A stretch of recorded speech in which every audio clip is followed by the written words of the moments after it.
তিন গুণ পরে ঘুমাবেন। তিন গুণের মধ্যে একটা সূরা ইখলাস, একটা সূরা ফালাক, একটা সূরা নাস। কি হবে এটা পড়লে? নবী সাল্লাল্লাহু আলাইহি ওয়াসাল্লাম বলছেন দৃশ্য বা অদৃশ্য, মানে যা দেখা যায় যা দেখা যায় না, এই দৃশ্য অদৃশ্যের জগতের কোনো ক্ষতি তাকে স্পর্শ করবে না।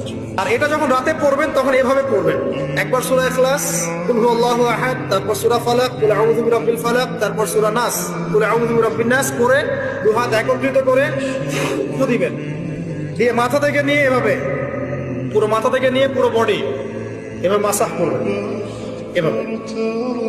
ঠিক আছে? এটা 3 বার করবেন, একবার না। একবার করবেন, আরেকবার, তিনবার।